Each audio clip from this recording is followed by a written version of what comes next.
Hello నమస్తే. Journalist YNR. Medigadda ప్రాజెక్టుకు సంబంధించిన పగుళ్ళు తెలంగాణ రాజకీయాల్లో గడిచిన 3-4 నెలలుగా ఎంత పెద్ద చర్చకు దారితీస్తున్నాయో చూస్తున్నాం. ఆ మాటకొస్తే ఉత్తర తెలంగాణలో బీఆర్ఎస్ పార్టీకి తీవ్రమైన నష్టం జరగడానికి మేడిగడ్డకు వచ్చిన పగుళ్ళు కూడా ఒక కారణమనే విశ్లేషణలు ఉన్నాయి.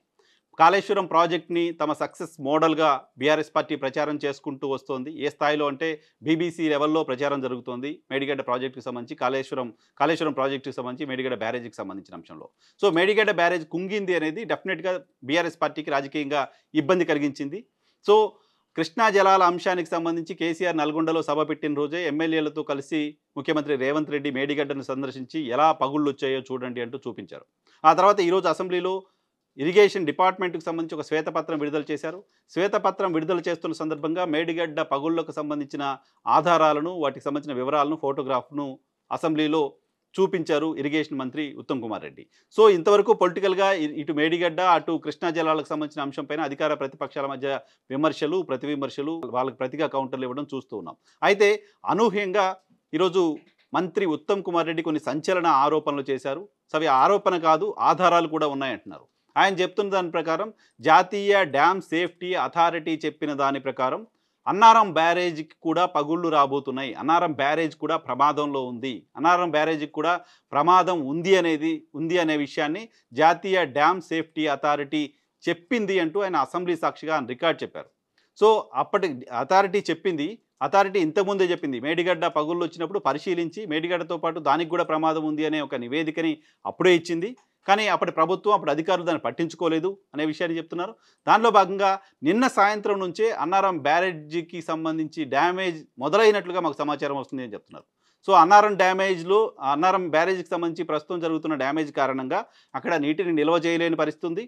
సో ఆ బ్యారేజ్ కూడా ఉంటుందా, పడిపోతుందా అర్థం కాని పరిస్థితి ఉంది అనేది శాసనసభ దృష్టికి ఉత్తమ్ కుమార్ రెడ్డి తీసుకొచ్చారు. నిజంగానే అన్నారం బ్యారేజీ కనుక పగుళ్ళు వస్తే దానికి కూడా మేడిగడ్డ తరహా వాతావరణం, ఆ తరహాలోనే పియర్స్ పగిలిపోయే పరిస్థితి వస్తే మాత్రం ఖచ్చితంగా పార్లమెంట్ ఎన్నికలకు ముందు అది బీఆర్ఎస్ పార్టీకి ఒక పెద్ద సెట్ బ్యాక్గా మారబోతుంది. బీఆర్ఎస్ పార్టీ దానికి ఎన్ని విమర్శలు చేసినా, దానికి ఎన్ని కౌంటర్స్ ఇచ్చినా దానికి సమాధానం చెప్పుకునే పరిస్థితి ఉండదు. మేడిగడ్డకు సంబంధించి అంటే ఏదో యాక్సిడెంటల్గా ఒకచోట జరిగింది అని చెప్పని అనుకుంటుంది. కాబట్టి అన్నారంలో కూడా ఆ తరహా పగుళ్ళు వచ్చాయి, అది కూడా పడిపోతుంది, అది కూడా కూలిపోయే పరిస్థితి ఉంటుంది అనేది మాటలు కాకుండా దానికి సంబంధించిన యాక్షన్ కనపడుతుంటే అది కూడా కూలిపోతున్న విజువల్స్, ఫోటోగ్రాఫ్స్ కనుక బయటకు వస్తే ఇది ఖచ్చితంగా బీఆర్ఎస్ పార్టీకి రాజకీయంగా ఇబ్బంది కలిగించే అంశంగా ఉండిపోతుంది.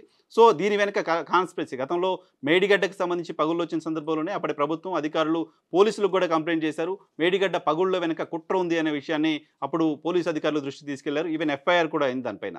సో అది నిజంగానే కుట్ర ఉందా, ఏమైనా తేల్చారా, దానికి సంబంధించిన ఎంక్వైరీ ఏంటి? ఇప్పుడు అన్నారం బ్యారేజీకి సంబంధించి జరుగుతున్న దానిలో కూడా కుట్ర ఉందా, లేకపోతే డ్యామ్ సేఫ్టీ అథారిటీ చెప్పినట్లుగానే, డ్యామ్ సేఫ్టీ అథారిటీ ముందుగానే అంచనా వేసినట్లుగానే నిర్మాణ లోపం కారణంగానే కురుగుతోందా? ఇప్పుడున్న పరిస్థితుల్లో ఎవరో దానికి ద్రోహం తలపెట్టారు, ఎవరో దాన్ని కూల్చేసే ప్రయత్నం చేశారు అని చెప్పేదానికి బలం లేదు. ఎందుకంటే అన్నారం బ్యారేజీకి సంబంధించి నిన్న నుంచి డ్యామేజ్ జరుగుతుంది అంటూ ఇరిగేషన్ మంత్రి చెప్తున్నారు. కానీ నేషనల్ డ్యామ్ సేఫ్టీ అథారిటీ ఇంతకుముందు మేడిగడ్డ కుంగినప్పుడే దానికి సంబంధించి రిపోర్ట్ ఇచ్చింది, అన్నారం కూడా ప్రమాదం ఉంది అని. సో ప్రమాదం ఉంది అని ముందే హెచ్చరించారు కాబట్టి ఇప్పుడు అక్కడ ఏం జరిగినప్పటికీ నిర్మాణ లోపం కారణంగానే జరిగినట్లుగా చూడాల్సిన అవసరం ఉంటుంది. సో దీనిపైన బీఆర్ఎస్ పార్టీ ఏ రకంగా స్పందిస్తుంది, అన్నారం డ్యామేజ్కి సంబంధించి కూడా ప్రభుత్వం దగ్గరున్న ఆధారాలు ఏంటి, నిన్న నుంచి జరుగుతున్న డ్యామేజ్కి సంబంధించిన ఆధారాలు ఏంటి, వాటిని కూడా సభ దృష్టికి తీసుకొస్తారా లేదా అనేది చూడాల్సి ఉంది.